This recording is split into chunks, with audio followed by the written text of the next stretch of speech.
ನಿಂಗೇನು ಅನ್ಸಲ್ವಾ? ಗೊತ್ತಾಗಿಲ್ಲ. ಒಂದ್ ನಿಮಿಷ ಅಲ್ಲ, ಏನ್ ಅನ್ಸಲ್ವಾ? ಇಷ್ಟು ಉದ್ದ ಇದೆಯಾ, ಇಷ್ಟೆಲ್ಲ ಮಾತಾಡ್ತೀಯ, ಇಸಿ ಮಾಡೋದ್ ಗೊತ್ತಾಗಲ್ವಾ? ಚಡ್ಡಿಲಿ ಇಸಿ ಮಾಡ್ಕೋತೀಯ? ಅಮ್ಮ ತಾಯಿ, ಇಷ್ಟು ವಯಸ್ಸಾಗೈತಿ, ಚಡ್ಡಿಲಿ ಇಸಿ ಮಾಡ್ಕೋತಿಯಲ್ಲ, ಊರೆಲ್ಲ ಮಾತಾಡ್ತೀಯ ನೀನು. ಬಿಡಪ್ಪ, ಔಚ್ಕೊಂಡಿದ್ದಲ್ಲ ಅದಕ್ಕೆ ಅಲ್ವಪ್ಪ ಹಂಗಾವು. ಇದು ಇಲ್ಲದ್ರೆ ನನ್ನಮ್ಮ ಮಧ್ಯರಾತ್ರಿಲೇ ಎದ್ಬಿಟ್ಟು ಅಪ್ಪ ಇಸಿ ಮಾಡ್ಬೇಕು ಎದೋಳು ಅಂತಾರೆ ಅಂತಮ್ಮ ಇದು ಅಲ್ವಪ್ಪ. ನಿಮ್ ತರ ಎಲ್ಲ ಮುಟ್ಟಿಸ್ಕೊಬೇಡ್ರಿ ಕಣ್ರ ಅವಳನ್ನ. ಬೂಟ್ಲುಗ ಗಟಾಶ್ ಅಲ್ವಾ? ಯಾರು ಮುಟ್ಟಿಸ್ಕೊಳ್ಳೋದಂತೆ?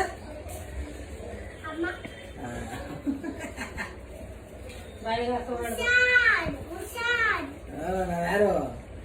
ನಿಮ್ಮ ಅಪ್ಪ ಬರೋವರೆಗೂ ನಾಯಿ ಮರಿ ತರ ಇರ್ತೀಯ, ನಿಮ್ಮ ಅಪ್ಪ ಬಂದ್ಮೇಲೆ ಸಿಂಹದ ಮರಿ ಆಗೋಯ್ತೀಯ. ಅಯ್ಯೋ, ಯಾರ ಜೊತೆ ಇರ್ತೀವ ಆ ಮರಿ ಅಲ್ವಪ್ಪ? ಇಲ್ಲ